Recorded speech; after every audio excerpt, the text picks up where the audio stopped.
Welcome to the Between Brothers podcast. We got the Chancellor of Charisma, my brother Zero. We got the Duke of Debonair, Miss Lando in the building, and we got a special guest. Some know him as the original Slim Reaper. I like that. He was the first Slim Reaper I met. I didn't know KD back then. You know what I'm saying? I knew my man getting buckets back in the day. Yes, sir. My boy Slim is with us, joining us this episode. I tried to, I had slipped my mind till like last minute. I wanted you to do our NBA episode with us because this man is very knowledgeable about the NBA, about multiple sports, but specifically we talk a lot of basketball with each other. Yes. And there's a reason why he's on. And it ain't basketball. It's I gotta own my stuff. You know what I'm saying? Because when the Yankees officially made the World Series and it was discovered that we were playing the Dodgers, I said, Yankees in 5. Now I had the series right. I just picked the wrong team.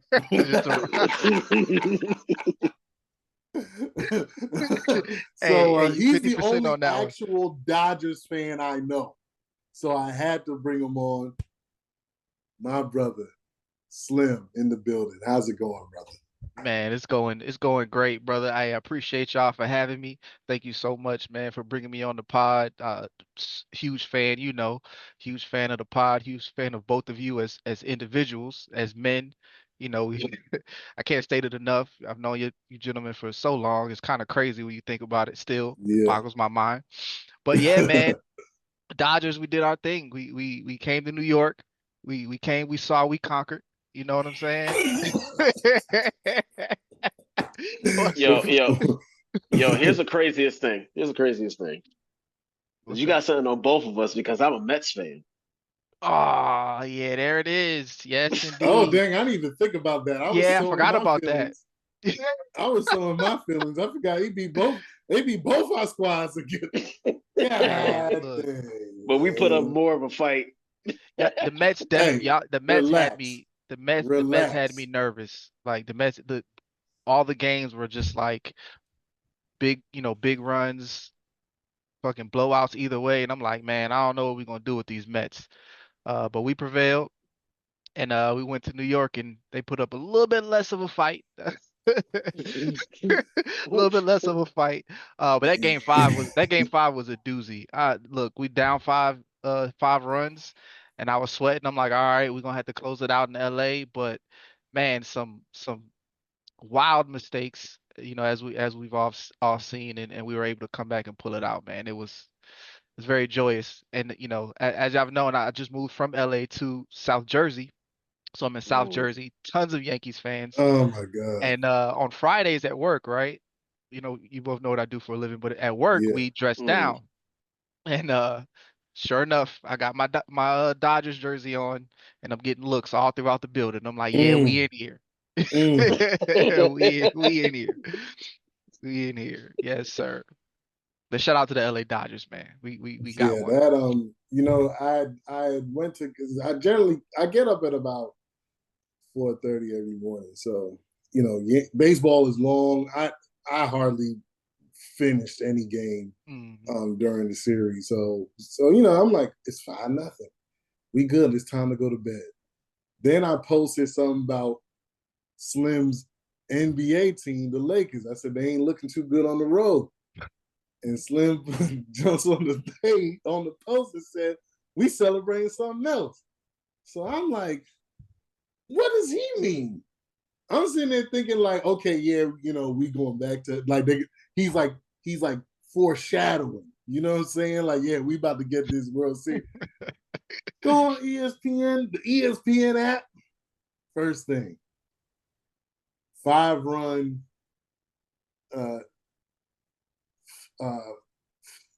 Yankees blow 5-run lead.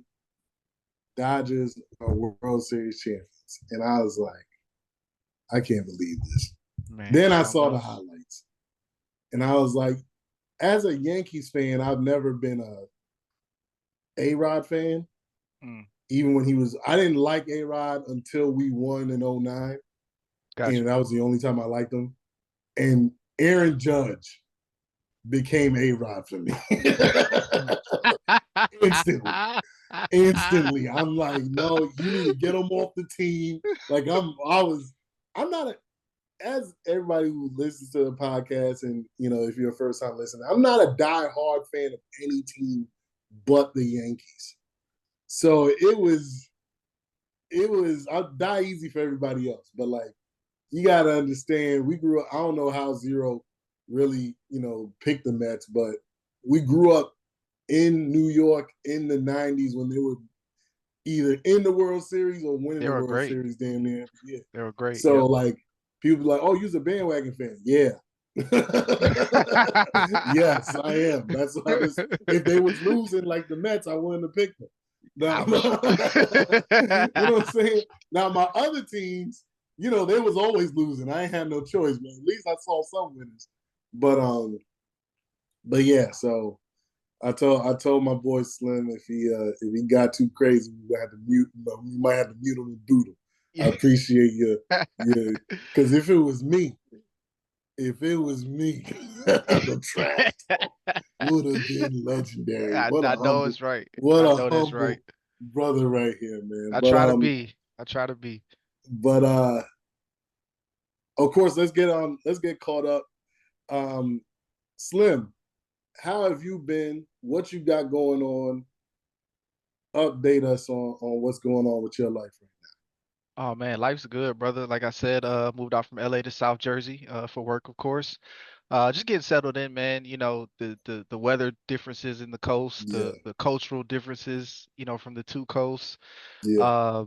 It's a lot to adjust to. The food, the people. Yeah. Hey, let me tell you something.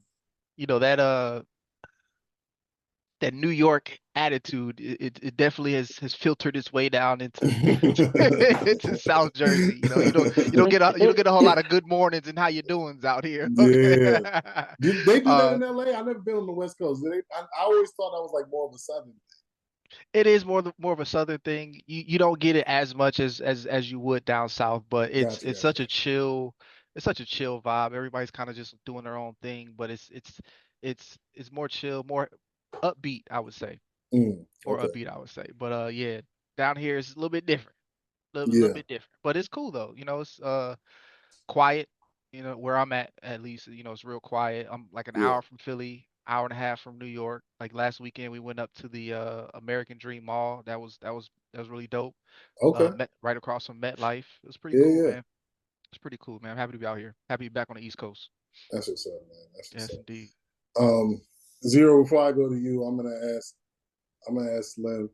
I know you were doing the Victory Vibes podcast, and work kind of got in the way and everything like that. But how is your boy that thought you fired him when I got on you? My brother Al, I was doing the podcast with. He's doing great. He's actually, interestingly enough, he's been like hounding me to start the pod back up. Like probably just a couple days ago, he's like, "Hey, pod Monday, we getting back on." And I'm like, "Bro, you don't edit the videos." Like he's just like, it's a lot of work. It's a lot of work. It's a big time commitment. Yeah, so. He's doing good though. He's been hounding me. He wants to get back on, start it back up. He's actually down in Brazil. He's been there since like June, like in Brazil. Oh, wow. Like living his best life, man. He's having a good time down there. That's what's up. Yeah, but it might be coming back soon, brother. It might be coming back soon. Okay. Well, we'll definitely keep it posted every time I see it. In YouTube, post it in the group. But Zero, how was your week? Trash.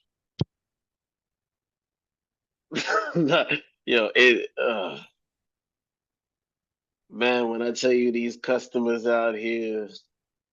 Hey, hold on. I don't mean to be derail Revis, but I'm gonna derail your how was your week because of a story you told me. And I feel like I need people to know. Now, look, you generally talk about nonsense that you deal with at work, but I want you to talk about when you ran into somebody you knew that had a case on them, and then caught another case when you ran into them. The same day. Yeah, I gotta hear this. The same day. So here we go. I'm gonna mute myself. No, do not mute yourself. You can have the whole stage. I'm gonna keep my mouth shut. All right, so here we go. Me and Lando, it was the last time we played basketball together. It was like 2019. Like 2018, 2019. So I'm leaving because Lando, he was staying to work out. So I'm leaving. So somebody I know is walking into the rec center as I'm leaving. I haven't seen this person in a long time. So I was like, yo, what's up, man? He was like, oh, everything's all good, you know. I was like, how is everything? He's like, you know, I got a case, but I can't talk about the details. I'm like, all right, there's no problem. Like, I just wanted to see how you were doing. Heal out. Hadn't seen him since. So I'm at our sister's house. And I said old boy's name. I was like, yo, he said he had a case. He couldn't talk about the details. So I figure out how to spell his name. We search it on Google. Dude was charged. He got arrested for sexually assaulting a mentally ill person, a mentally ill male.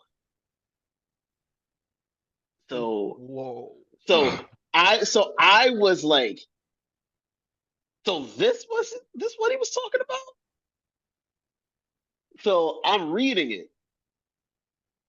While I'm reading, I was like, yo, this is crazy. So then I go back and then I look, and he's on the run for something completely different. So I look, so I look on the I click on the link, and it said this dude was in a Wawa. It's either Wawa or Walmart. I can't remember which one it was. And took a picture of somebody taking a piss at a urinal. Come to find out it was a cop. He took a picture of a cop taking a piss. And I said, yo, so you already had the sexual assault charge pending on you, and you still found the time to take to take a picture of somebody taking a number one. My one thing is this: did the cop tackle him when he tried to run out of the bathroom? Like, because my thing is, was he off duty? Because he was on duty, he didn't care about nothing. Yo, that's he was like, he said, it was like, dude was like, go ahead, do your number one while I take two pics. yo, completely out of pocket. Yo, I was done. Yo, I told Lando this. Oh my god. And found out that he's on the run. I was like, yo, that dude hide in a flyover state. Like, he hide in Oklahoma, Wyoming. The crazy thing about it is this is the craziest thing. He ain't telling you the craziest thing. Now, I don't know if this is true, but I'm gonna say it like it is true. He walked away from Zero, immediately went to the bathroom to take a picture of somebody. He had to. He had to. Because what are you doing in the gym? What are you doing here? I've never seen a guy there. I used to play basketball there every Monday, Wednesday, Friday from 6 to 8 a.m. Never saw Sonny there. And all of a sudden he got I'm like, bro, that dude is a menace to society. Yo, the dog needs to be locked away under the Yeah. And the jail. dude heavy in the church. I think he was married to a woman. Dog. Treacherous. Dog. That's nasty work. It Dog. is. It's like, yo, like what? Like the first thing was already uncalled for. Completely out of pocket. The first charge Mentally is already disabled person or mentally ill person? You I want to know what the assault was. Like, how did he exactly? What did he grab him by the cojones? You know what I'm saying? Like, It's like did he was do he it changing his diaper and he wiped a little bit too hard or something? Like what did you do? or you like wiped a little too slow? Slow and steady. He's like, Slow and steady is wild, bro. yo, yo, he started looking him in his eyes. He's like, on some P. Diddy type stuff. It was like, started wiping. He was like, we was closer than lovers. We're like brothers. Oh, Yo, Smoke, yo. that's crazy. Yo, son is a villain. He's a A villain. villain, man. Yo, I that didn't was know his. his origin story because I remember when I met dude, and I was like, "Oh, he this person he related to this person. I thought they like being in the church." He's like, "Yeah." He's like a pastor or some rank person. I was like, "Ain't he kind of, you know, he sound like a pillow biter." so he was like, "Nah, he got a girl." I'm like. Look, It's like a car. It's I like a car. saw. It's like dog. that's like a car wash in the early '90s, man. It's a front. You know what I mean? It's a Not, front, and man. I think. Look. I figured it was because I remember I saw them together, and if you if you can see, you couldn't see a more uncomfortable couple.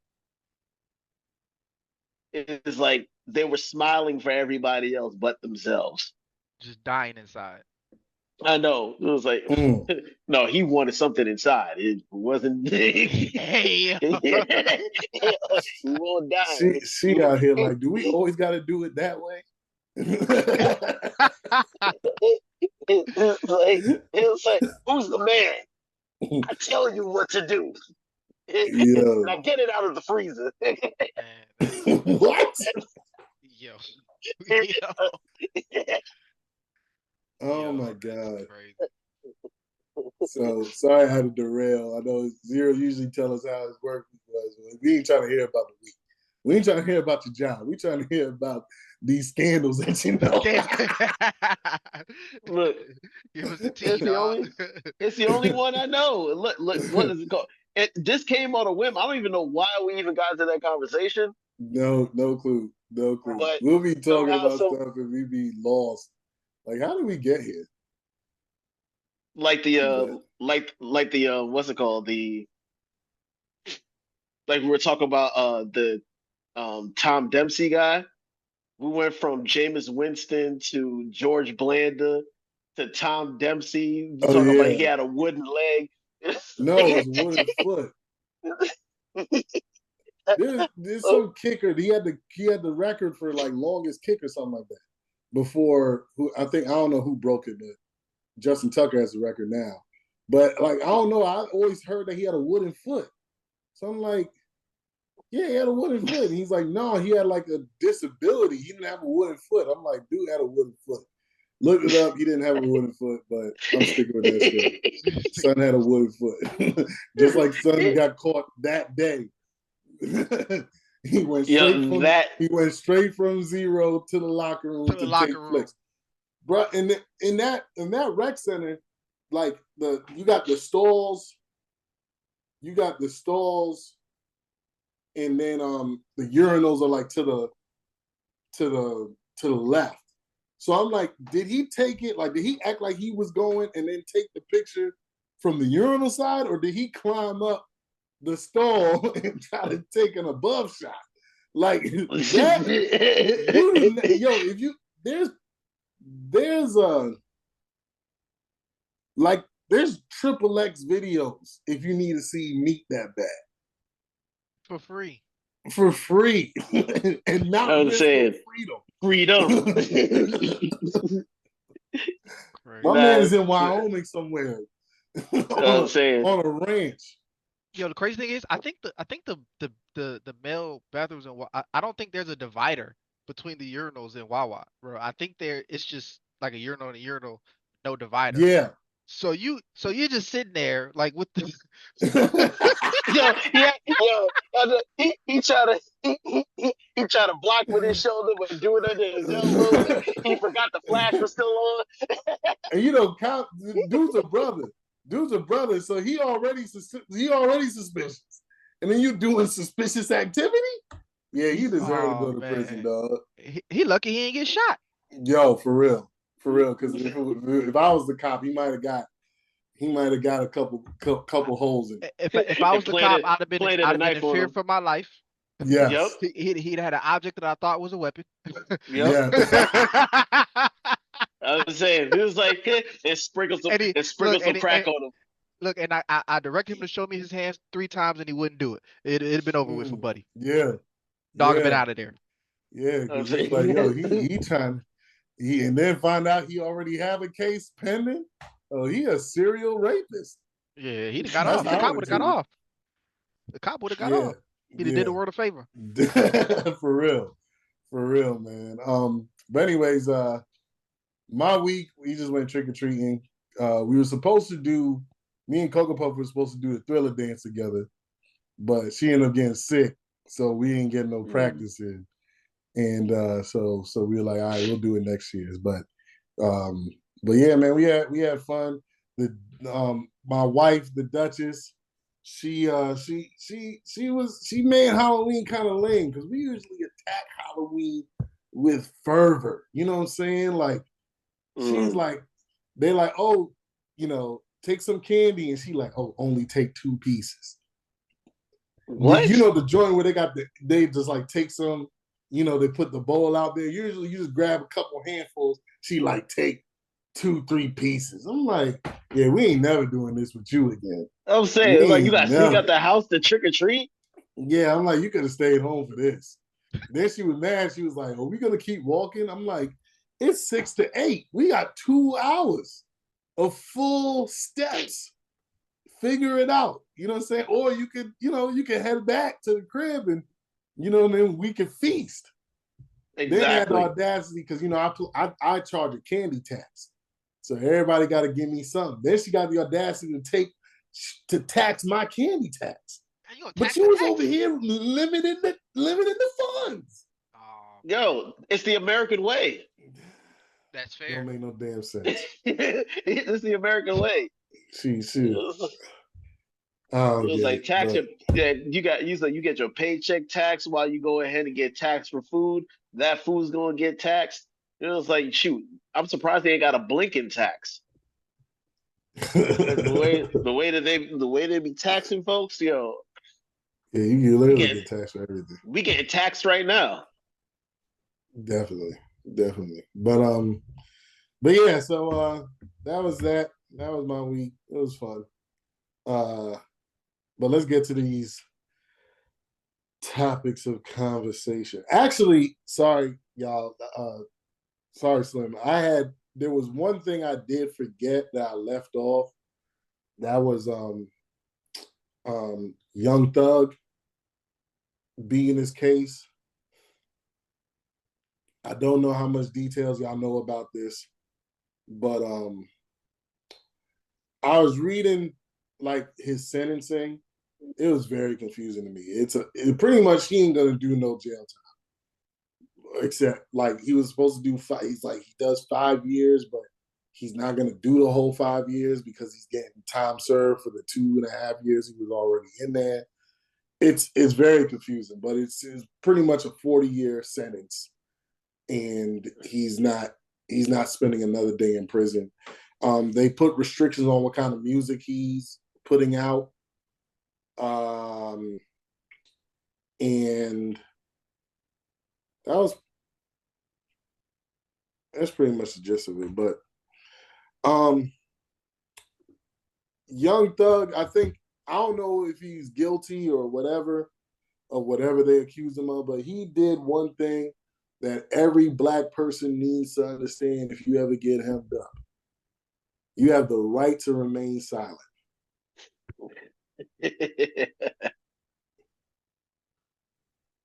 Anything you say can and will, not can and might, can and will be used against you in the court of law. He kept and everybody was talking about what he had going on, and nothing. Kept his mouth shut. They even gave immunity to people that ended up snitching on themselves, so they couldn't. To be honest, I'm surprised he took a deal. I mean, I guess because he's serving no time, it doesn't matter at the end of the day. But I'm like, that was like the weakest RICO case I've ever seen in my life. It was complete. It was a complete embarrassment. But yeah, I was in church today, and they were talking about when Jesus had gotten crucified, and when they were trying to charge him with blasphemy, they kept asking him questions: "Are you the Son of God? Are you God? Are you God?" And he really didn't. If he never said nothing, they wouldn't have had nothing. And he just like, "I am." And then that's when they were like, "Okay, we can sentence him to death." But like, if he would have never said nothing, but of course, how everything went, he had to say something in order to fulfill the prophecy. But if he never talks, I'm like, even Jesus told y'all, if y'all on trial, shut the hell up. Shut up. Let your lawyer do the talking. Tell your lawyer what's going on. If anybody you tell everything to is that person, let your lawyer do the talking, and whatever happens, happens after that. You pay these people, at least in Young Thug's case, maybe millions of dollars to defend you. Let them earn it. Shut up, and they earned every penny that. I don't know how much he paid them, but they earned every penny of it. He's going home. Slim, we'll start with you. What are your thoughts about the Young Thug RICO case? Yeah, so I've been not super in depth, but I have been following the case throughout, throughout most of the trial, watching videos, catching some reading, this, that, and the third. Um, yeah, to your point that it was the weakest RICO case you've ever seen, it absolutely is. But a part of the reason for that is because it was a state case. So that was a state, it's the state of Georgia. They were trying that case. Most of the other RICO cases we've heard about or seen kind of play out in the media or entertainment space have been federal RICO cases. And I didn't even think about that.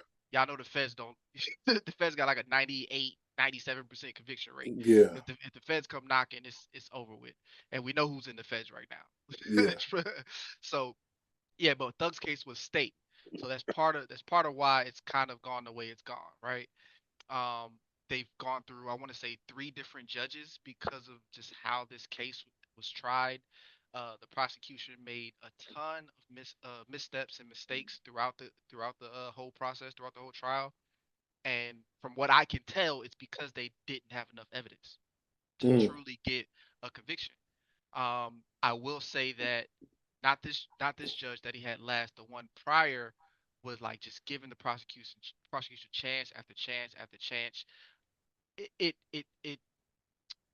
seemed as though that judge was biased, right? It seemed as though that judge was biased towards the prosecution, which a judge is supposed to be a neutral party. You're supposed Yeah. to overhear the case and make a decision based off of the prosecution and defense. And they're not supposed to be biased, regardless of who's being tried, regardless of who's defending or who's prosecuting.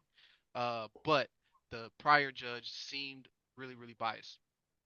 This judge, I don't know if I'll say it was completely fair, but seemed less biased, a little bit more fair. But they were gonna get away with something. Like they weren't letting that man walk completely scot free because, in my opinion, they should have called a mistrial multiple times throughout this whole case. They just should Yeah. have just called a mistrial. But as you said, he walked away with, or he pleaded to some charges, got 40. He got 5 years time served, right? So that knocks 5 off the 40. He's got the 20 hanging over his head, and he's got 15 years of probation. So that's the 40 years altogether. The 20 hanging, the 15 probation, and then the 5 he got credit for that from the time he was already in jail. I don't know whether he did what they say he did or was involved in the things that they said he was involved in.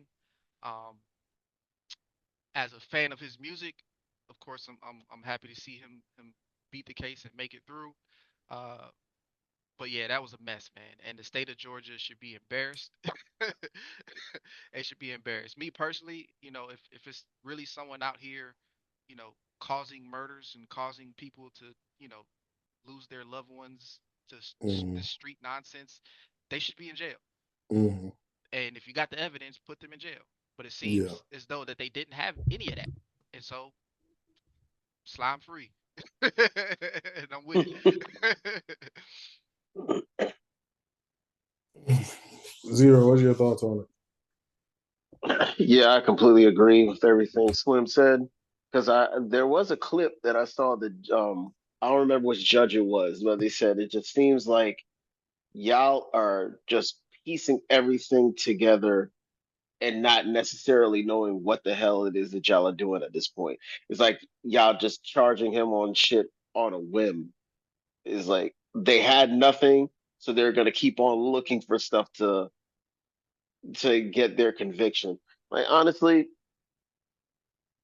like you said, they should be embarrassed because this this was a complete travesty. Like I think the entire whoever was on the prosecuting team all need to get all they need to get disbarred because them niggas, I don't know what they were trying to do. I'm just it's like for real. I ain't got much to add. It's really embarrassing how they basically screwed this entire case up. Hey, I remember how First Colonial has that that program for the students to study law while they're at FC. Yeah. Yeah. I feel like Georgia could have came and got a couple of them to prosecute this case, and it would have went better than that. Yeah, that was embarrassing. Yeah, super embarrassing. And the only reason they got quote unquote a conviction is because he pled out to go home.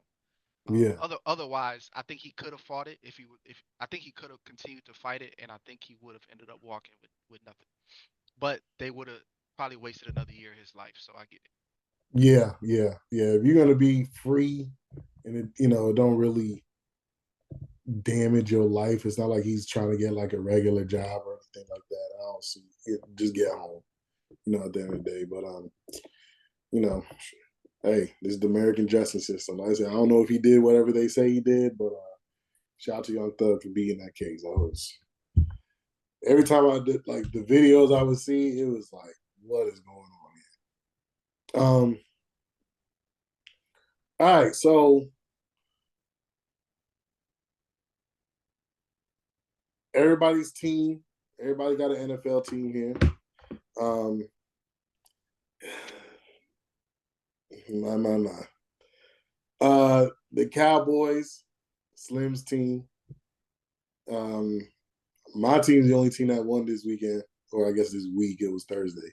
But y'all know I'm die easy and I hate Aaron Rodgers, so I don't care about that. I don't care nothing about that. But we're just gonna quickly review week 9 of the NFL. This is kind of like the midway point of the season. I guess what are your biggest takeaways that you saw the week 9 slate this week? All right. Why is Daniel Jones still a starting quarterback in this league is ridiculous to me. Well, at one point that dude was what 7 of 9 for 9 yards. How do you complete 7 passes for 9 yards? First of all, your question, I've been asking that since 2018. What do you call them? Buns of Plenty? Buns of Plenty Jones. What year was he drafted? 2019? Yeah, exactly. I've been asking that since 2018. So, dude wasn't even in the league yet. I'm wondering why he started. It's like you read a post when they said Ben Simmons had like a 66 overall, and I was like, that was 76 points too many. 76 too many. And Slim was like, wait, I had to do the math on that. I was like, hey, yo, hold on. Yeah, you read that correct. That's Buns of Plenty Jones for me, man. That dude, and the reason why I make fun of him so much, because like when he got drafted, I remember like there was like a draft forum thing or something on Facebook, or it was a post about him. And I was like, this dude's going to be complete garbage. And I had so many Giants fans telling me he's going to be the next Eli, which Eli won 2 Super Bowls, but let's not act like he had like this illustrious career though, like outside of 2 Super Bowl seasons. And I'm like, okay, like that doesn't mean anything. He's going to be far worse than Eli. So I make fun of him so much because I had hundreds of people jump on me about this guy, and he's everything I thought he was. But yeah, sorry, Zero. Go ahead. With your take. So, yeah, he's just pure garbage. I don't understand why he's still in the league. Derrick Henry just keeps on. Derrick Henry just keeps on balling. 2 touchdowns today, so he got 11. Yeah, he has 11 on the year. I watched the Eagles and Jaguars game today. Both of those teams tried their hardest to lose that game. Like that's how bad. Like when you try to throw when you got your brotherly shove or tush push, whatever the hell they call it, when you got 4th and inches and you decide to sprint past the football, when you have a play that damn near guarantees you a first down, and you're up 22-0, you try to lose the game. That's all. When you got to score a touchdown to win the game, and you throw a fade to a running back, and he was supposed to be the number 1 option, a 3rd string running back is the first read. You wanted to lose that game. If Doug Peterson is still a coach on Monday, like I'm gonna hit a dog with my work van. That's how I feel. Like, what's it called? Somebody gotta die. Whether it's the owner or the dog, somebody has to feel my vitriol if he still got a job. Oh my God. It's like no animals were harmed in the filming of this podcast. Yet. He said we'll see tomorrow. I'm saying tomorrow I'm gonna take a picture of the front of this blood on the front of the van. You know what happened? It wasn't a squirrel. It wasn't a raccoon. It's like it was a dog and his owner. Maybe just the owner. I'm not sure. Somebody getting hit. And then you got oh my God. I was so mad. I didn't even look. Y'all better have more than me, because I after watching that, I didn't even want to watch Football Night in America. That's how I was feeling. It was like so fucking trash, man. And wait, didn't the Cowboys lose to the Falcons?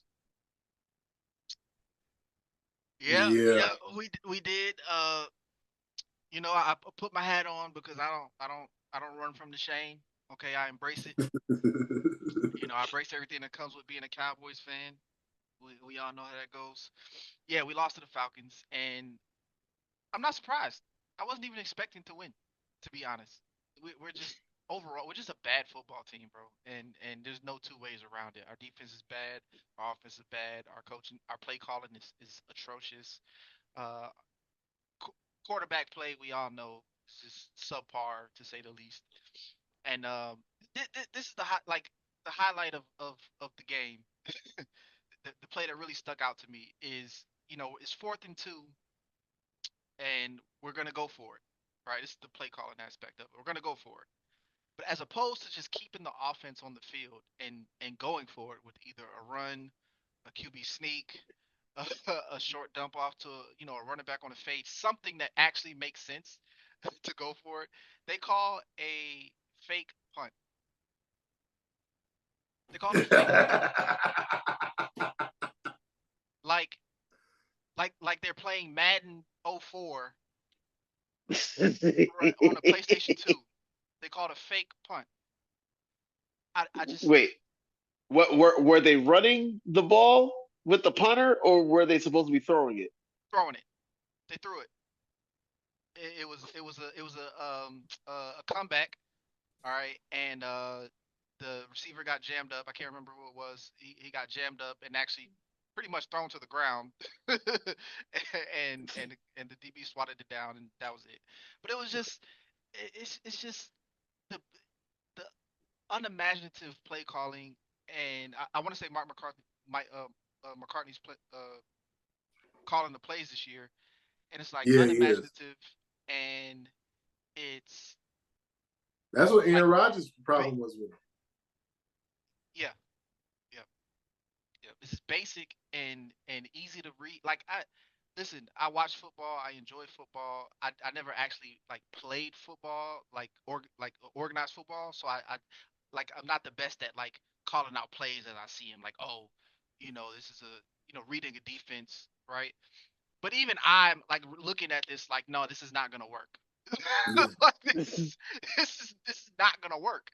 And sure enough, man, it's just to sum up our season, it's just trash. It's buns. The whole team's buns, to use your word, Lando. Just buns, buns. They definitely making the list this week. Absolutely, absolutely, absolutely.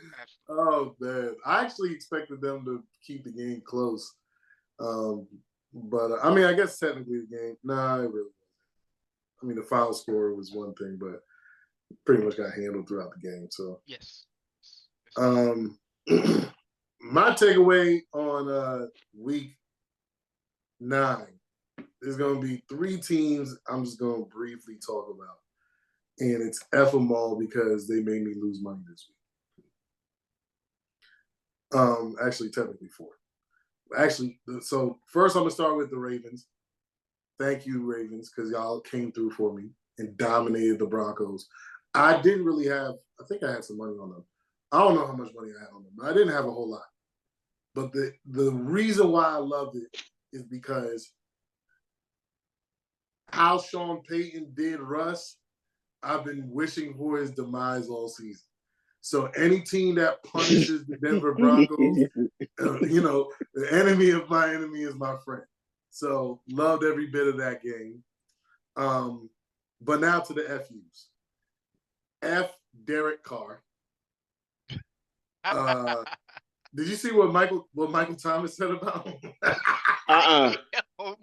Mike went the fuck in.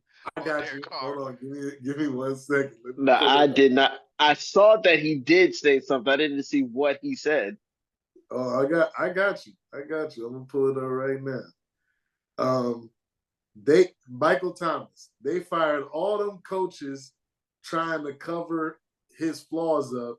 He's still doing the same shit. Dude tried to lie and say I was jealous of them making Chris wide receiver 1. Whole time he can't even get him a decent ball. He need his ass whooped. I couldn't. Facebook wouldn't let me post it. Facebook wouldn't let me post it because it had violence in the post. I was like, F y'all. Oh my gosh. That year, his buddy went first team All Pro in 2022. he needed 180 targets just to catch 100 passes. He is ass on my granny. Dude scary and panic and just throw the ball. Get him the F out of here. He's so ass. Derek Carr, for you, I've been told y'all shit sad. Those were the, and apparently, what's his name? Chris Olave took a big hit. Did you and see I the think play? I think he missed a big portion of the game. Yeah, yeah. What was he? Got hit in the first, got a concussion, got sent to the hospital. Yeah. Yep. So, damn, Alvin Kamara had 155 yards? 155. And still Really? didn't He score. had 60 receiving yards. Dang. And still didn't score. That's crazy. Anyways, so F the Saints because I had money on the Saints. The Panthers literally didn't cover all year, except the one game they won, and then y'all lose this game after beating them, 40-16 or something like that in the beginning of the year, or 47-7 or something. I don't know. It was something crazy. Anyways, who's next? F the Packers. Had money on y'all. Jordan Love threw a pick six. So if he doesn't throw that pick six, I cover the bet. So he can go to hell. And and they didn't cost me any money because actually I didn't bet this game at all. The Chargers, the Browns specifically. I listen to a lot of like gambling podcasts to get like a feel for certain games that I want to play. And I just decided to stay away from this game because these professional bettors who bet six figures on these games were like, Jameis Winston was a huge upgrade from Deshaun Watson, which he probably was last week. And I'm listening to these people. And sometimes, like our podcast isn't a huge thing. But sometimes I get upset when I'm like, these people like do this for a living.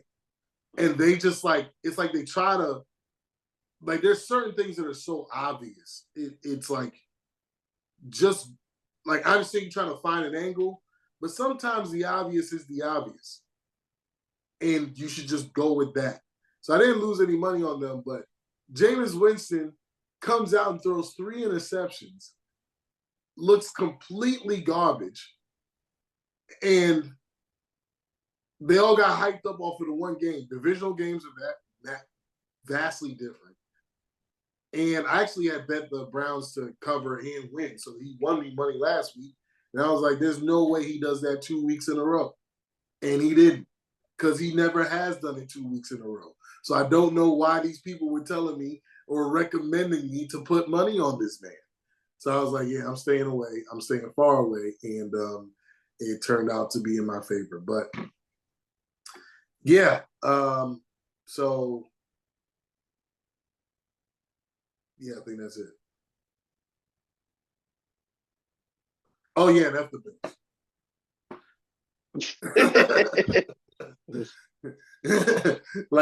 like y'all dominate the Dolphins every time y'all come. They go to Buffalo, and today you want to decide when I got money on y'all to have a close game. Y'all can go to hell. Josh Allen was my preseason MVP pick though, but he can go to hell today. But yeah, that's us and our take for week 9. Let's move on to the next thing, the NBA. I just want to talk about Doc Rivers.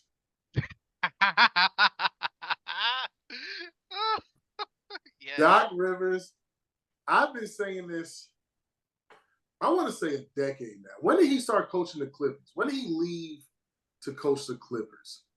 I don't know. Whenever he went to coach the Clippers, I was like, they fired it was Vinny Del Negro. Vinny Del Negro for him. And I was like, that's the worst move you can do. Because they were actually building something. Now, I'm not saying Vinny Del Negro was a great coach, but I'm like, there's nothing that he would do that Vinny Del Negro would do. And he literally came in with all this hype, ended up with the same record as Vinny Del Negro did the season prior. I'm like, this guy's the most overrated basketball coach of all time. And I've never seen somebody live so long. The only person I know that won one championship and got immortality for it, which is embarrassing for the Celtics because of all the championships they've won. The only other guy is Joe Namath.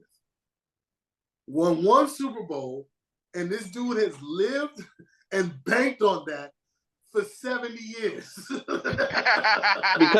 because he guaranteed a win. That's why. And Doc Rivers is the only other guy I can think of that has banked on this, and he's like this. Everybody's giving him like. I remember there was a time where they kept praising him for after timeout plays. Like that was the biggest thing. He's a player's coach, and he's the best at calling out after timeout plays. I remember that. I can't remember the last time he called a timeout and things went well for his team.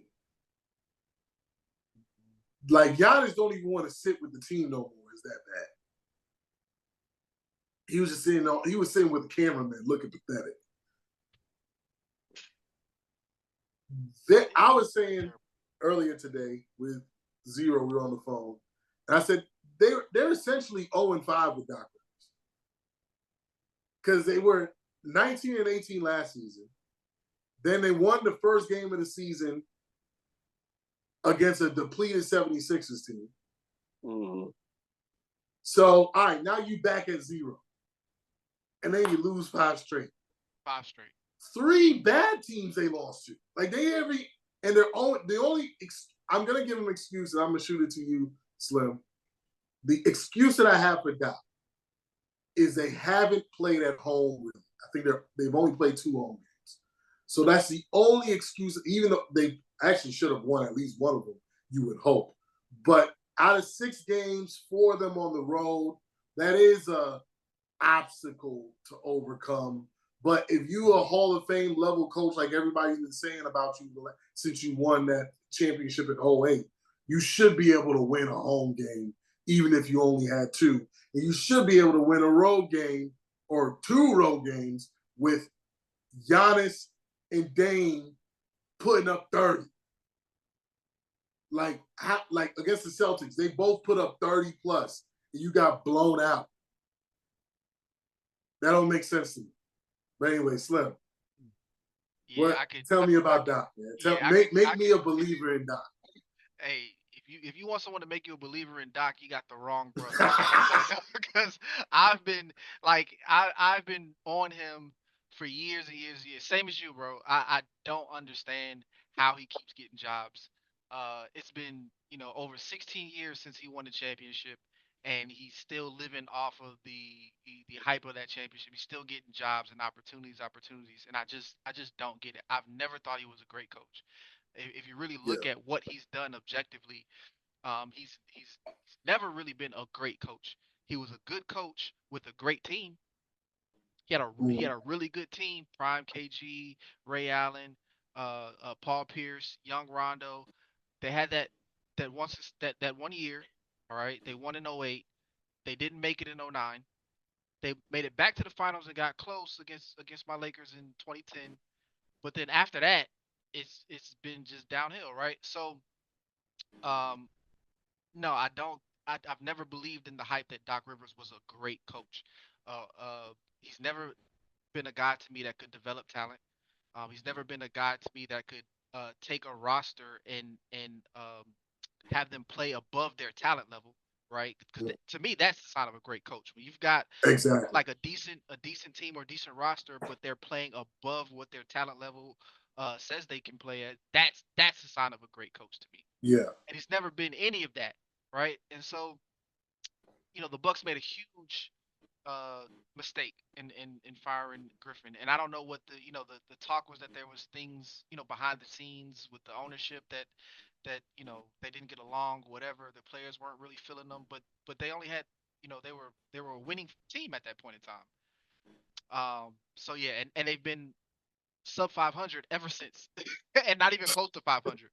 Yeah. Not even close to 500 ever since. The start, the real telling factor to me is Dame and Giannis have zero chemistry whatsoever. Yeah. Two best players. I can't even give them a little credit because Middleton's out, right? Normally, like, okay, your third guy's not there, but you still have Brook Lopez. You still got Bobby Yeah. Portis. You still have like a very decent team that should be, at the very least, dominating like the weaker teams of the league, but they're just not. Um, and on paper, Dame and Giannis should be a wonderful fit.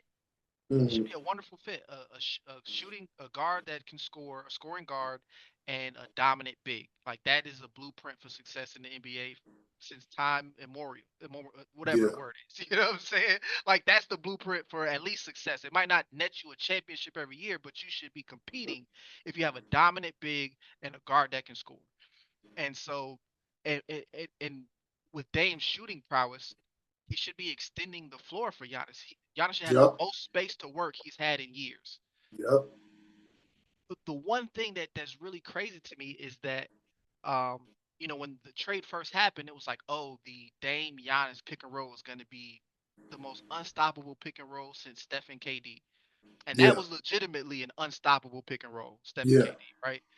They don't even run They Giannis don't. Dame pick and roll. They don't. They don't run it. I'm trying to think. You probably know better than I would because you lived on the West Coast, so you see more West Coast games. I don't remember Dame really running a lot of pick and roll in Portland. Am I right about that, or did he run it? Because I'm trying to think of No, like the he Mark ran it. Aldridge. He ran it with Nurkic, He but ran it with Nurkic, yeah, Okay. but it wasn't the type of pick and roll kind of that you're envisioning where you've got a big that's gonna actually draw the type of attention you want, right? Yeah. Yeah. Right. Yeah. So because Nurkic is not gonna draw that kind of attention, right? So it was more so a pick and roll to get the mismatch, to get the big onto the small, so that way he could Mm. he could attack and make a decision, right? But the roller wasn't a huge threat in that pick and roll Yeah. because Nurkic's Yeah. not a Yeah. lob threat. He's not really a pick and pop threat. He's just not really a No. scoring threat, right? Yeah. But Giannis Dame should be. I mean, it should be absolutely unguardable. Because what do you Yeah. do? Do you hedge? Do you go under? Do you switch the big onto the small? Like whatever you do, it should be a losing situation for the defense. Yeah. And the fact that they don't run it at all is just crazy to me. But yeah, Doc, man, I'm not gonna make you a believer in Doc because I don't believe in Doc. Never have. 0-5 go to you. I just do want to say one thing. When it comes to Doc being a great coach, a lot of people forget that the year before they won the championship, Doc Rivers coached the Celtics to the worst record in basketball.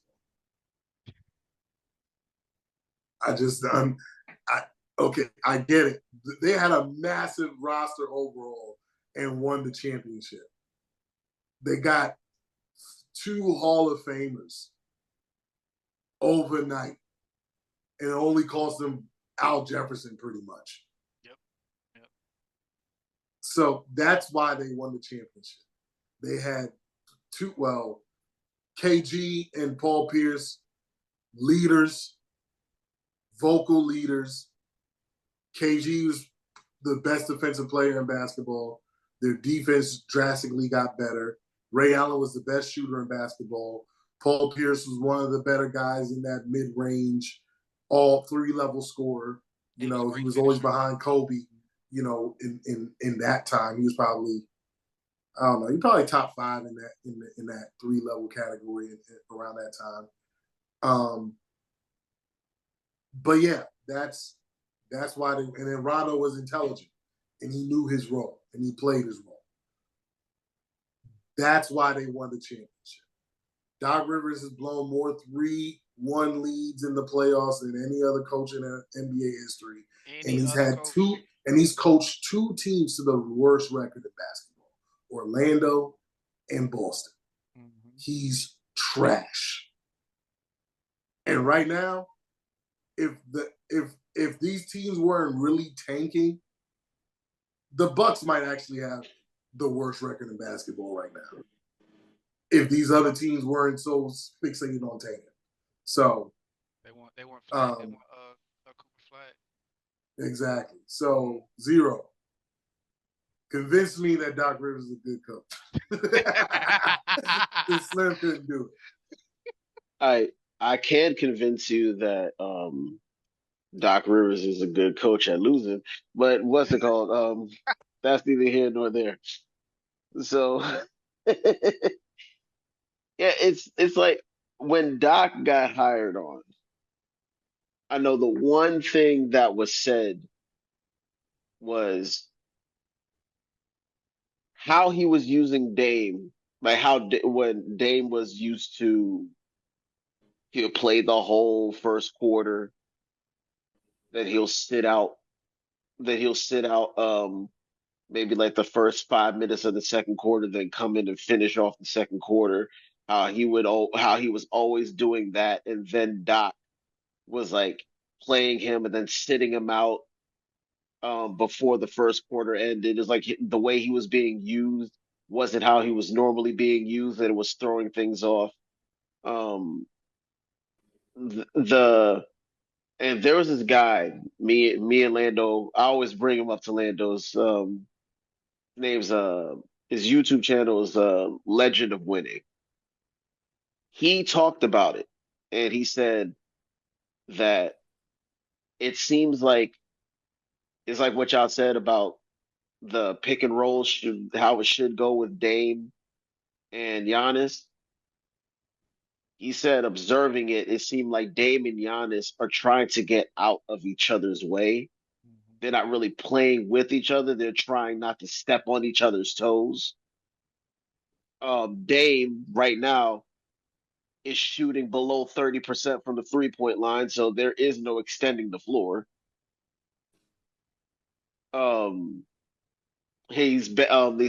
It seems like because of Brooke Lopez and his ability to pick and pop is the reason why Dame and Brooke running the pick and roll is working a lot better than Dame and Giannis, because of the fact that apparently that they're still not used to playing with each other, or like I said, they're not trying to step on each other's toes apparently.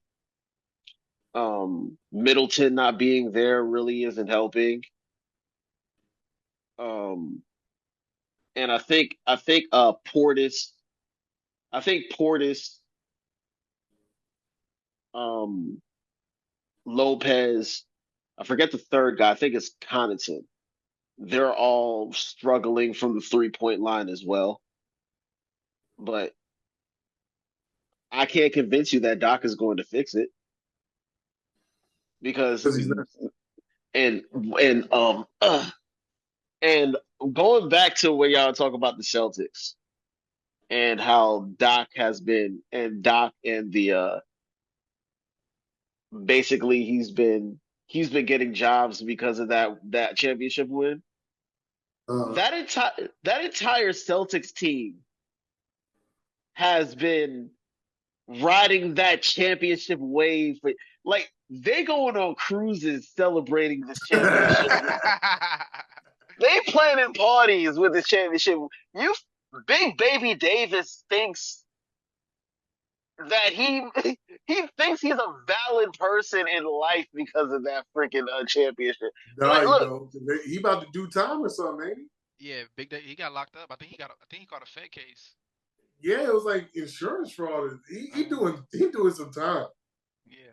And he probably thought he could get off when he showed up, and he was like, he probably slammed his he probably walked up to the bench without getting permission, slammed his ring on the table and say, "You know where I got this from?" Whole ass. But I like with Doc, I don't know, because Doc, I've never really been like, I don't know what it is about Doc that just says, "Fire me immediately." Nowadays, but it's like Griffin that supposedly Giannis was having an issue with Griffin, And it was like you listen to your stars. It's like if he's having a problem with the coaching, then you can't. It's either you're going to keep the player or the coaching. You know they're going to keep the player. But of all I people don't you could have understand why they hired, fired. Like, what did Coach Bud do? I mean, they did, get. I think they got swept in the playoffs by Miami.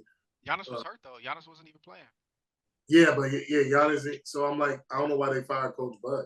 Like now they got 3 coaches on payroll the next 4 years, or I think Bud's contract falls off in another year. So it was like you got all these coaches on payroll. You paying $100 million to coaches. It's like it's idiotic. made absolutely no sense to me. It's like, and to be 1-5, like And this ain't like Sun's got to this ain't give. like when Miami, this ain't a team that just got together 1-5. They played a full season together last season, or not because the guys got hurt and stuff like that, so they didn't play a full season, like 82 games. Yeah, they played more than enough games together last season, and they had a preseason and a training camp together, a whole offseason together. Yep. And they still can't figure it out.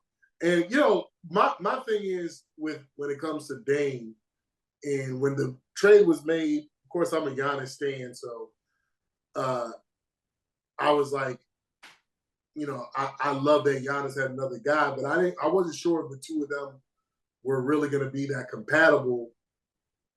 I was like, because I felt like Dame, like to give up Drew Holiday for Dame is the better player, but what Drew Holiday did for the team, you couldn't replace with Dame. And then they didn't have anything to replace that. Like they have no perimeter defense. They have no perimeter defenders now. Dame is a cone on defense. You got a white guy playing the 2 guards, so he can't guard nobody if his name ain't Alex Caruso. So and then what's his name? Middleton's always hurt. Always hurt. You know what I'm saying? So then it's like, so your the strength of your defense is Giannis is the best perimeter defender on the team. And he don't guard guards like that. Like, I mean, he'll guard them on a switch and stuff, and he's great with that, but you don't have a guard who can guard nobody. And then Chris Middleton's always hurt, so you don't have a 3, and he was a 2 when or he was a second guy when they won the championship. So Dame was supposed to take over that.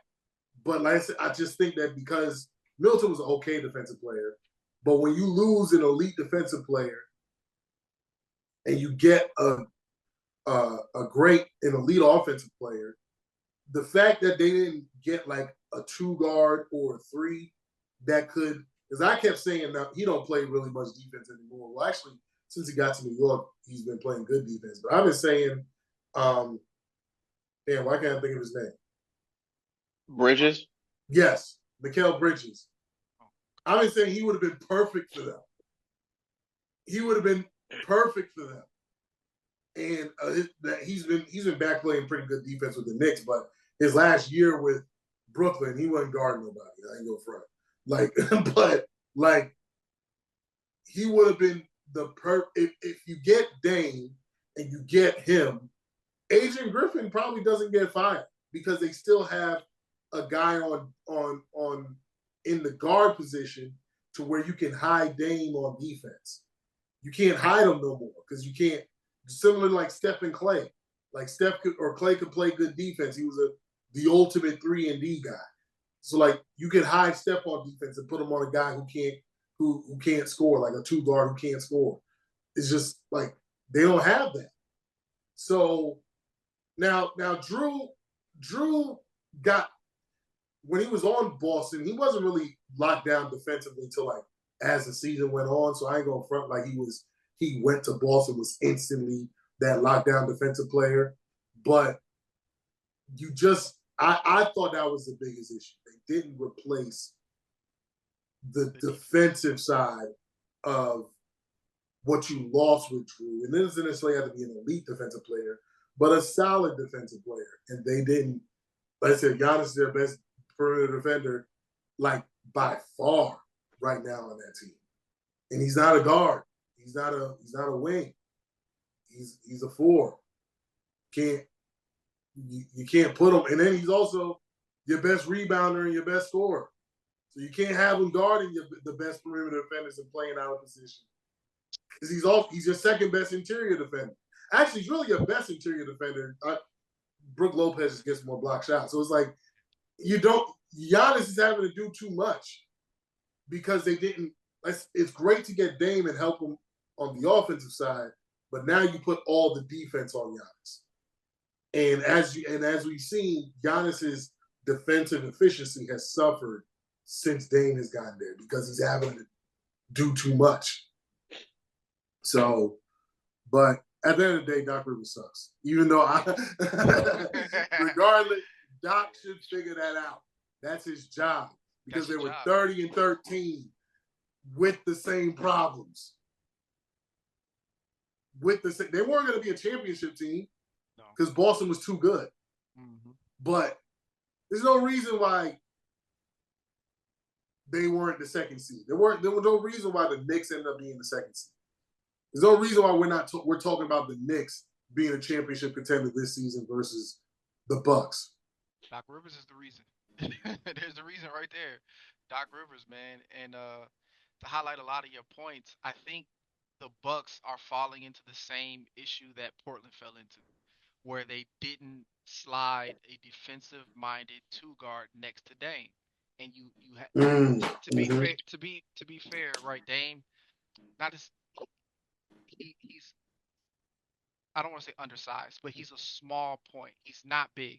He's only about 6'2", right? And when he first came in the league, he was hyper athletic at that size to pair with his shooting. But now that he's in his early 30s, right, the athleticism is waned. He's not quite as quick. He's not quite as bouncy. He's not really attacking the rim like he used to when he was quite a bit younger in Portland, right? So now you have a scoring one that doesn't defend, whose primary value to you is 3-point shooting, right? So you have to. And he ain't even doing that well. And he's not even doing that well right now, right? Because they're just not generating up, great shots as an offense. And again, that's the coach's fault, right? But the organization as a whole, I feel like they jumped head first into this. Oh, let's pair another star with Giannis, right? They're like, okay, let's get another star, as opposed to saying let's get a proper fit. Mm-hmm. And then let's also make sure we cover up whatever weaknesses this star comes with. Mm-hmm. And I think we need to I don't know, man. I get it. Y'all know I consume a lot of basketball, and I think it's hard to define how you compare, say one player is better than another. But it's hard for me to look at everything that Drew Holiday does on a basketball court and objectively say that Dame Lillard's better than him. He's a better scorer. Mm-hmm. He's a better, if we want to narrow down one or two aspects of the game, we can probably say, yeah, Dame's a better player than Drew Holiday. But I think if you look at the totality of what Drew Holiday does and has always done, right? And it's not new. He's been this guy since he got out of Philly. He was kind of misjudged in Philly. They had him playing the 2 when he first got drafted a little bit. It was kind of weird, right? But once he got out of Philly, he's been the same guy the entire time. Yeah. Right? He can hit shots, right? He's not gonna shoot 45% from 3, but he can hit shots, so he is a threat. Mm-hmm. He will defend not only his position, but 3 positions up from him where he is, because he plays so much bigger than he actually is. Yeah. Right, which is just heart, it's effort, it's I want to do this and I'm gonna be great at this. He was guarding Giannis in the Celtics game, like yes easily. It didn't struggle. Easily. I'm like, what is happening? I'm like, what am I watching right now? And this is the thing, right? And this is why I'm saying, like, we have to really think about how we define, like, one guy is better than the next, because to me, it's hard for me to say that Dame is a better basketball player than Drew Holiday. Drew Holiday Yeah. contributes to winning. Yeah. Like when you boil it all down, everything he does on the basketball court contributes to winning. He doesn't make a lot of mistakes. No. He doesn't take a ton of bad shots. No. He makes the right play 99% of the time. He's unselfish. He's not a problem in the locker room. Like what else would you want in a basketball player? You can't find it. True. You know, and True. it's hard. No, he doesn't score with the best scorers of the game, and that's fine. But he does everything else extremely well, and it's hard for me to say that Dame's objectively better than him at basketball. Yeah. No, and actually, you breaking it down like that, I got a cosign with you completely because Dame has never really been much of, and I think that's part of the reason why the pick and roll with Giannis doesn't work is because Dame has never really been much of a playmaker for other guys. So which Drew is. Yes. Like Drew, I want to say I'm gonna have to look it up.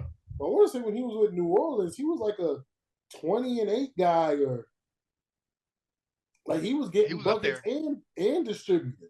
He was up So there. like and he played well with Anthony Davis, who has Anthony Davis is a better shooter than Giannis, but and severely more injury prone, but like they both are similar players though.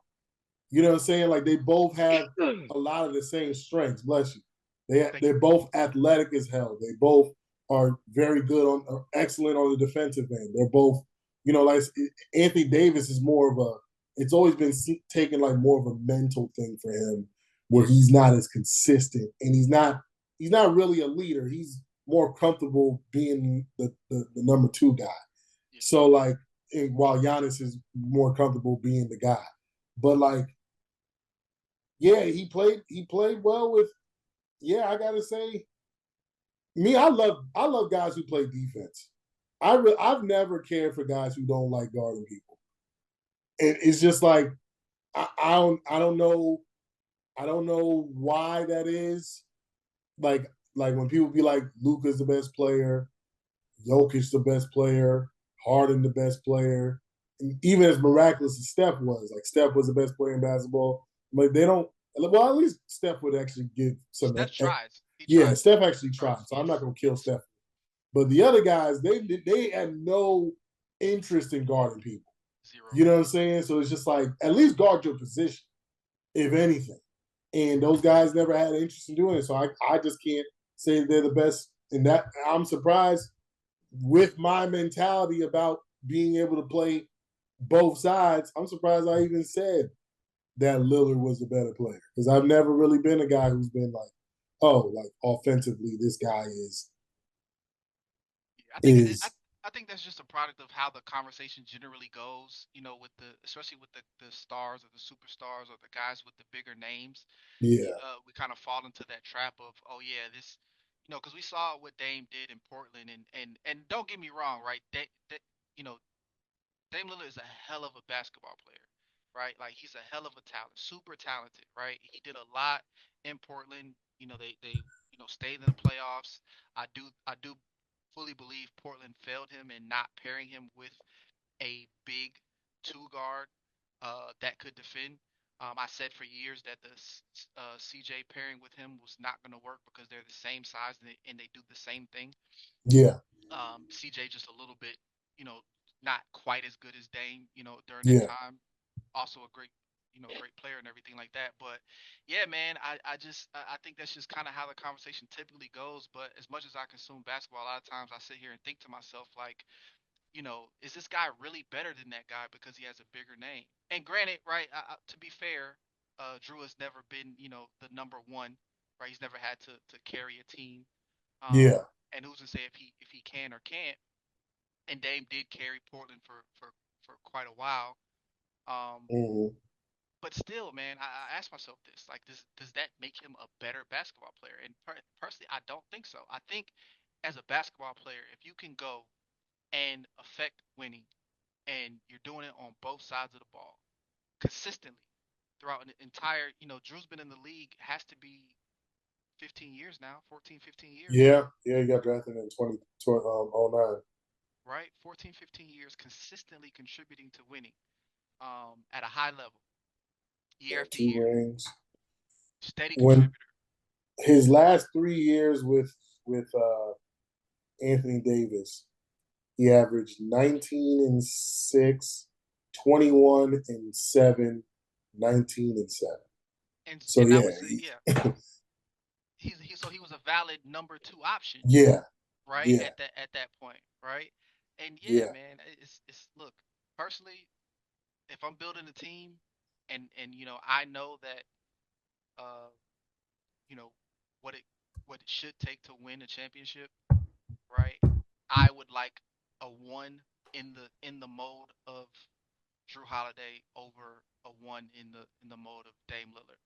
Mm. Point guard led teams, I mean, rarely win NBA championships. We can look back, right? Steph Steph, and Isaiah. That's it.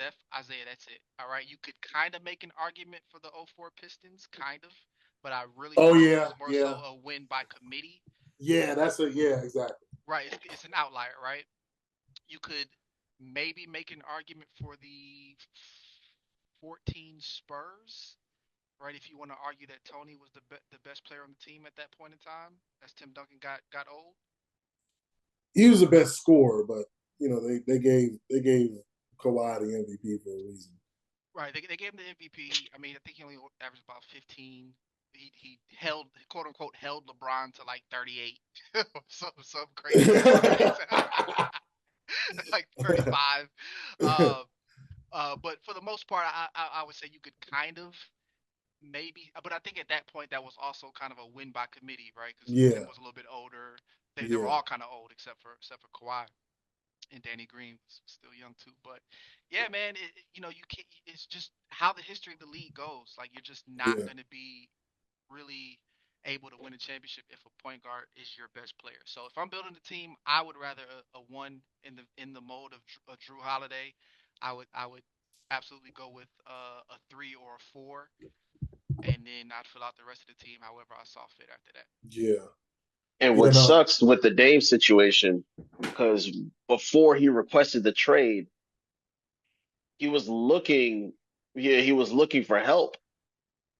It was like, yo, we could probably get somebody I know he wanted to get like Mikal Bridges or Paul George to show up there, like trade the third overall pick. You want us to win? Bringing a rookie in is not going to help. And the bringing team Paul just, George in wasn't going to either. yeah, it's like, yeah, but Not at all. would you rather have Paul George or the rookie? Is Scoot Henderson Especially playing NBA games, or is he still in I the don't G League? look I don't know what he's doing, but that's the thing. I think the tone would have been a whole lot different if Brandon Miller would have been the draft pick rather than him going second and They then already had a Scoot forward coming in. though. Huh? They already have a couple. Uh, they had a couple talented forwards, young forwards. So drafting Brandon Miller didn't quite Like make sense. Yeah, no, I'm they, drafting Scoot Portland. didn't really make sense I mean, either. Portland yeah, that's wasn't in fair. the That's fair. position to do anything though. Yeah, Like because there was nothing at the top. They had to get the number one overall pick and to get Wembanyama, and they didn't. yeah, That was the only thing they could have gotten to Right. satisfy Dame to keep him there. After that, yeah, and once they didn't it's get either their first Wembanyama pick, or he get had a. to trade. I think if they were able to get somebody like a Bridges, like trade for Bridges and package the third overall pick to get Mikal Bridges, he would have been able to stay there because it's like you could get Bridges. You could send that Jeremy Grant contract over to Brooklyn and have Bridges on a cheap contract. You could have did something like that, especially that Dame was a huge fan of Mikal Bridges anyway. You could have a they could have had a starting lineup of I don't know who would have been the I power don't think forward that because move would have helped them. But what was it? He I just mean, wanted. it He might have just stayed. It might have kept him in Portland, but they weren't going to be yeah, competing for no championships. yeah. But that was I the mean, only I thing guess he at the wanted. end He of the day, wanted. they ain't competing for championships now. So Yeah, But they ain't paying luxury taxes either now. So at the yeah. end of the day, yeah, they made a lot of Well, mistakes. I well, think the Grant was a owner, misstep too. the Portland, they, the owner's the Microsoft wife. Yeah. So they got money. They got a bunch of money. They like if they really wanted to build a team, they could go buy a team for real, for real. Like they just don't for whatever reason, and yeah. they It's just like you have it still for got. whatever. But then again, who the hell want to live in Portland? It's like his. Fun fact about Portland, you guys may know this, but they've legalized every drug in Portland. Nobody wants to live in Portland. You got freaking heroin, Watts Fentanyl. in the good gated community. Get out of here. Yeah, exactly. They're shooting up fentanyl on the side of the streets in Portland. Like Portland's a wild place right now. Yeah, Nobody I'm wants good to on live that. in Looks like Yeah. Nike and Adidas need to move. Portland. Like, Yeah, we that's what still I'm saying. want to Like stay here. Portland, the trail. This I know it's Paul Allen's wife that owns it now, but like she got all his money from Microsoft. They're billionaires. Like I said, they wanted to. They can go. They can go. They can go get a team and just pay the luxury tax, kind of like what the what's the boys Golden Golden State State. did, like what Golden State did. So, but yeah, so to put a button on this, F Doc Rivers. F. And Doc Rivers. all right, That bitch made quickly, fool ass punk. quickly, Michael Irvin, he had a son, or he got a son that's rapping, and Michael Irvin said that he rapping about his life, not necessarily, and like Michael Irvin's life, not his son's life. Hold on, let me read what Michael Irvin had to say. So he was on the Rich Eisen show, and he said, "I got a son. He raps. His name is Tut Tarantino. If you ever listen to some of his raps, I'm like, oh my God, where does this come from, son? You grew up in a gated community your whole life. He's rapping my life because we romanticize and fantasize about that old thug life, ghetto life, and all of that stuff when we used to work to get away from it. Now we've gotten to a place somehow where running back towards it in music, in everything. Then he says, or no, that's not him.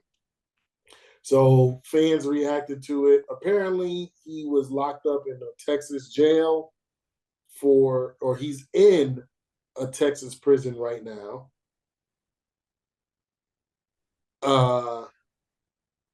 And he's in prison for substance abuse. So he's not even in prison for doing no street stuff. His And name he's was rapping. Tut Tarantino. He ain't doing nothing His thug name wise. is Elijah Jeremiah.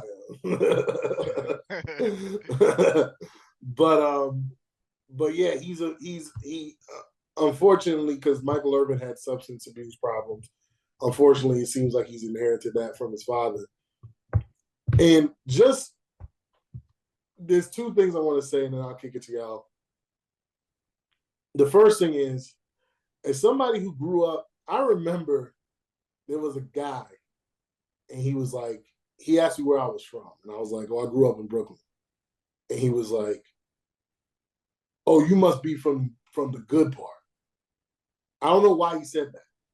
No idea why he said that. I don't know if it's because I talk or something, but he was like, you must be from the good part.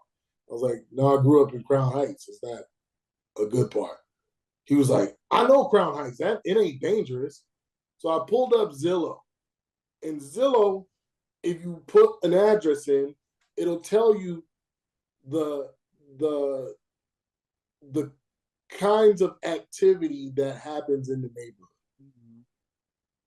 And the day of when I pulled this Zillow article or this Zillow thing up, and put in my street address, 1004 Montgomery Street, my old street address. It said breaking and entering, assault, breaking and entering, drugs, shots fired, homicide. Like literally, and there was nothing good. That was in a 3-day period. So I'm like, I don't know what makes you think I grew up. And again, I don't act like those type of people. Like, you know what I'm saying? I'm never going to act like I'm this street dude. You know what I'm saying? But of course, when you grow up in certain environments, like the great American philosopher Fabulous once say, we don't want to take it there, but where I'm from, all we do is take it there. So if it got to go there, we can go there. I'm just not trying to go there. But if you can't find out, like if you need to F around and find out, then we can do that too. I'm not scared of confrontation. You can't be scared of confrontation and grow up in the areas that I did. And Slim, down here, you did. You know what I'm saying? Like, you can't do that. So, like, I don't know why people need to be from the hood so bad. I don't understand it, especially somebody like this young man, 25 years old, and he's out here trying to live this life. And it's like, you never had to. Your dad was an NFL player. You should have followed those footsteps and try to get into the league. And Michael Irvin, I think, made like $25 million in his career. You'd be making, if you were good anyways, you could be making that per year in the league right now. You know what I'm saying? So it's like, dog, like you chasing the wrong thing. Like you over here, I don't know why he's rapping about this stuff, but that's the first thing. The second thing that I want to point out is, for some reason,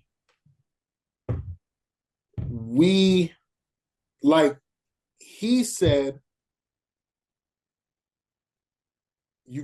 I didn't grow up in a 20,000 square foot house. It wasn't even 15,000. It probably wasn't even 10,000. That's not huge, right? Like, that's still not a massive house. I'm like, the largest, one of my best friends, he played in the NFL. Now, the largest house I've ever been in was his house. And it was 5,000 square feet. And it was the biggest house I ever been in. So I can imagine, because he was like, it probably wasn't even 10,000. So I can imagine double the size of the biggest house I've been in. Like, what is he talking about? Yeah, be a rich kid. It's a beautiful thing. If I could like, that's what you mad about? I had kids mad young. I had my son when I was 18. You know, 2 months before I turned 19. You know what I'm saying? So like instantly, I graduated high school, got a phone call or got a text message that my ex-wife was pregnant. Like 2 months after that, 2 months before I turned 19, I had my son. Instantly had to go to work. Couldn't build anything. Now, of course, you know, circumstances have changed. I've gotten better. I've gotten skills. So, you know, I make significantly more money than I did when I was 18. But if I could change anything, I would have had my son closer to 25, 26, because I had the money thing more figured out by then. So I'm like, so it's like I wish I could have gave my son that life, my oldest daughter that life. Like my youngest, Cocoa Puff, her life is completely different from what the oldest two are. Like she get everything she wants. You know what I'm saying? Like the kid, there was thankfully I've never had to tell my kids like we couldn't afford Christmas or we couldn't afford their birthday or whatever. But there was times where I would tell them I can't get that because I can't afford it. Hey, it was light. It was some light years. You know what I'm saying? Like where I've had bank accounts closed because it was insufficient balance for too long. You know what I'm saying? Like, but I got through that and we on the other side of it now. But I'm like, bro, like you doing the wrong thing, man. Like, yo, live. Again, he has substance abuse problems, so you know maybe that's what's contributing to it. So, I'm gonna pray for the young man, but give up the thug life, man. Like, don't do that. Or like, if anything, don't rap about street life. Like, let's say he's in prison, but like, don't. I don't know what else he can do, but rapping ain't it. Rapping ain't it. If you're gonna try to rap about, like, what's his name? What's a rapper? Big J. Cole, Drake. I'd say more Drake. Drake don't necessarily rap about street life. You know what I'm saying? Like, if you're gonna be a rapper, be that kind of rapper. Don't be don't be the shoot 'em up bang bang rapper. You're not Biggie, you're not Pac, you're not Jay-Z, you didn't grow up in that life, so leave it alone. But Zero, what do you think about Tarantino outside of his name? Because I already know you about to clown him for his name. But what? That is a horrible name though. But why you got so many T's in it? Relax. But I know, right? 4 T's is crazy. Yeah. Zero. Alliteration is heavy with that one. Zero. What's your take on that particular gentleman? First of all, I don't care what you just said. What type of name is Tarantino?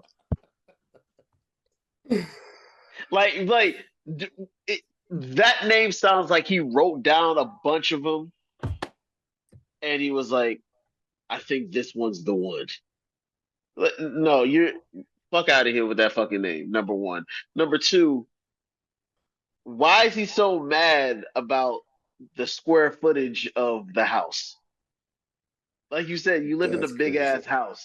He's like, man, it won't no 20,000. It ain't like I didn't have my own bathroom and shit. It's like, what are you talking about? I don't got my own bathroom. I'm saying it's not like my friends couldn't come over after school and shit. You know what I mean? It's not like my dad. Like, come on, yo. You're mad. No, you're mad. You're not mad at him. No, you're mad at him because he called you out. You think you could clap? You think you could clap back at saying, "Man, our house was big, but it wasn't that big." Are you serious? I mean, we weren't living like Oprah. I'm saying, ain't like we was at Bill Gates' house. I'm saying, like, come on, yo, like you mad at the wrong thing. Honestly, I don't know.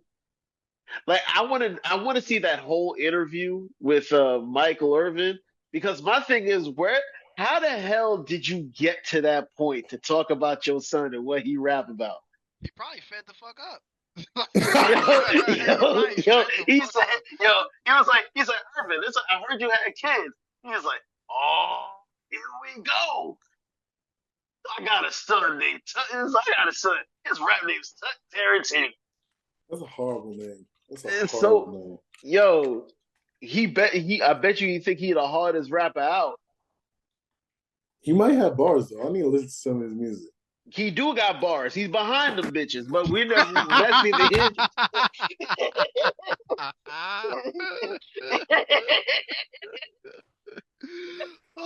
We'll see you next week. Oh man, that's funny. Hey, clip that. That's definitely clippable moment. Clip that. Yo,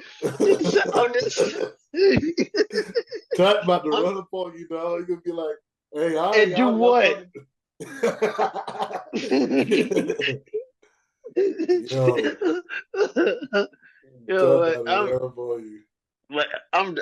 Is the only thing I gotta say about him is, like, for real.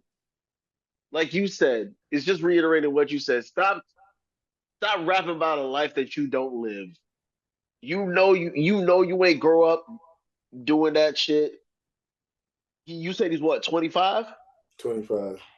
He probably was still living he probably doing it. He probably recording his music in the same house he grew up in. Yeah, because he lives in Texas. I think Michael Irvin still lives in Texas. So yeah, it's like, cut it out. You ain't.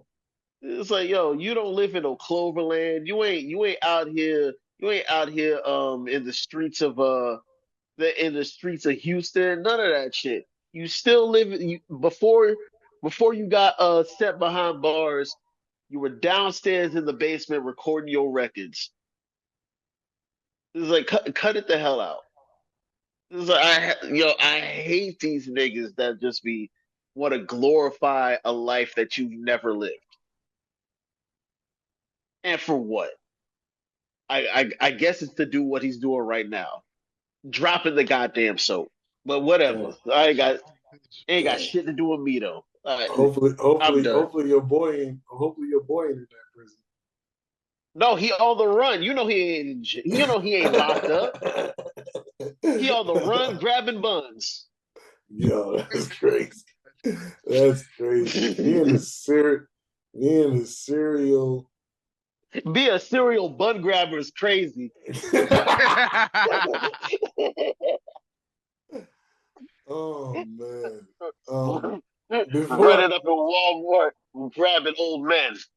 Slim, before you get going, I'm going to say this. When I pulled up our neighborhood and where we grew up in New York, and I showed them what our neighborhood was like, and there was two guys, and one of the guys was like, dang, this don't seem like no safe neighborhood.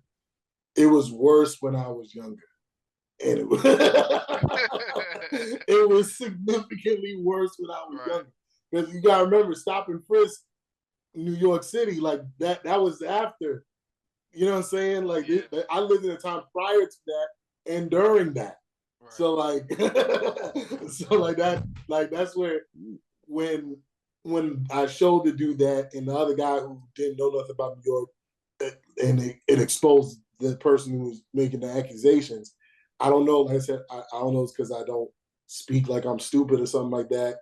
Why he assumed I was from a nice part. But, I grew up, both my parents are Caribbean. I've been able to read since I was 2 years old. My mother was educated the crap out of us. And that's why we not ghetto, even though we lived in the ghetto. It's that simple. You know what I'm saying? And we ain't making up no names like Tarantino. Yeah, that's a horrible name. That's so fucking horrible. Slim, what you got? What's your thoughts on Michael Irvin's son? Oh, Tut. So it's to be. He sounds like right. He like got on Google and was like AI name generator, and like that's where he got the name. Like a nigga who can't joke on jokes.com. yeah, like with the AI name generator, and like that's how he got that. Like, yeah, I like Pulp Fiction, and it gave him that name. Like, oh snap! So yeah, that is hilarious. So AI I actually name generator. I actually did listen to some of his music, right? When you sent me the topics, I was like, yeah, I saw Michael Irvin's interview, right? And I saw Tarantino's response, more than 20,000 square feet, whatever. So I did listen to some of his music, right? Cause I'm like, all right, let's see if the content is as bad, or if Mike is just an old guy, like kind of overhyping it, right? Yeah. And yeah, it's a lot of drug. I would put it like in the vein of like a Future kind of pre Rico Case, Young Thug. I would kind of put his music kind of in that kind of okay. That kind of genre. I mean, we see what his future is like. Right. What I didn't know, he got locked up for drug use, and so when you said that, yeah, I just found that out when I was reading. Yeah, I was like, oh, makes sense, right? Yeah, a lot of his music content. So he's living what he's rapping. he's living what he's rapping. I'll give him that. But yeah, man, it's not to get too fucking deep on this topic, man, but I feel like we're the only, our people, the only group of people that do that, right? Where the kids that they kind of have it, what we would say is the best, or have the best opportunities, wanna do the complete opposite. They want to be from the hood. They wanna be gangsters, so to speak. They wanna tote pistols and do all these things that it's like, the people that really grew up in that space fight like hell so that their kids don't, like, sacrifice everything so that Yeah. to provide a better opportunity, a better life for their kids, man. So it's sad. It's even more sad to hear that he's actually locked up because Mm-hmm. I think we all know people who have been institutionalized, and I think we could all agree that it doesn't rehabilitate anybody. Exactly. And so my fear is that he's gonna end up worse off now that he's Yeah. whenever he gets out of prison. And Yeah. it's just sad, man. And uh, I could I bet Mike is dying inside. As we're all Mm-hmm. fathers. Mm-hmm. That's you kind of end up viewing that as I failed in some kind of way. Yeah. Obviously, like if that's what my kid's getting into, man. But it's crazy, man. His name is silly. The idea to be a hardcore rapper is just silly. Coming from where he comes from. And I'll say this too. Me and my wife, we were out yesterday and we were driving in, some area we weren't new to, we were new to. And I was like, damn, like these houses big as hell. Yeah. I go right on Zillow. I look up, these houses 5,000 square feet, 4,000 square feet, but they are Mm. massive. Massive houses. So this kid grew up in like a 7,000 square foot house, a 10,000 Bruh. square foot. It's outrageous. Rooms Bruh. on top of rooms, Yeah. but God forbid, Mike said it's 20,000. Yeah. It's crazy, man. I just No, can't make sense of it. he got to try to clap back with something because he couldn't do it in his music. Yeah, and then it's not to be a little fair. The music it wasn't trash. Like I've heard way worse music from very popular artists. Yeah. I've heard worse Yeah. music from popular artists for sure. Yeah. Uh, but But you we can't know why believe he's not popular. right. It's because of his name. Yeah. That's a horrible name. It's like, yo, that sounds like an To be anime honest, character. he needs to thank his father because we would have never heard of him if it wasn't for That's a fact. I would have never listened to his music or heard of him. I mean, I'll still never listen to it because that. I won't do it again, again either, no, but no, no. you I won't gotta do it. listen I for won't do it. me. Yeah, I still haven't listened with it. As soon as I heard the name, he's a rapper named Tarantino. It's like, how do I feel typing that name in? Like just Yeah. typing the name in. I think I'm gonna get Where'd you find his music? Was it Oh, like Apple Apple Music. Music? It's on Apple Music. on Yeah. Vine. Oh, wow. On Vine. Oh man, On Vine. It's funny. that's funny. It's getting kind of late. I don't know if y'all want to go into because this other topic is going to be kind of long because it's a lot to unpack. So I don't know if y'all want to get into it, or like I said, we can couch it for next week. Slim, if you want to join us next week as well. But like I said, it's getting kind of late, so I don't want to keep everybody up all night. Couch it. All right. Yeah, that sounds good. Yeah. All right. Yeah, hit me up, man. I'm down. I'm down to jump back on. Yeah, definitely. We'll have you next week because especially you as a man. How long you been married for? 6 years now. 6 years. Dang. Yeah. How long have you Wow. and your wife been together? 7. Dang. Yeah, you done. No. Zero. You got the. How long you been married? 9. Oh, Yeah, you the you vet. the OG. Yes, Yeah, sir. I mean, I'm in my second marriage, so Same. Same. if me and my ex-wife were still together, it would be I don't even know. We were together when we were 17. I'm 36, so it'll be 18 years. Yeah, I'd be pushing 17 years. Yeah. Yeah. Anyways, good riddance to bad rubbish. But anyways, Zero. Let me get your parting shot. My parting shot has been like, I don't know how many years in the making, but I gotta apologize to Slim. For You what? probably don't remember, but I stole your motherfucking Gyarados. You stole his Gyarados? yo, yo, yo, yo. Why? Because I wanted it. And he came and he knocked on the door. He said, "You got my Gyarados?" And I handed it back to him. He walked Oh, down the oh, so street. he got it back. Yeah, I thought you took it and he never was found it again, and now you just unveiling the gap. nah, That's how I was tripping. Like, wait, Oh my god. oh, you owe yo, him a Gyarados uh, right now. Oh crap. yo, I was like, You did it on yo, purpose. I did it on purpose because I wanted it. I was like, yo, I don't have Gyarados, and I was like, yo, he probably ain't gonna notice, but his his binder, he taped up the top of all of his cards on the binder. I was like, he's gonna How notice did you every get card. it? I don't even remember.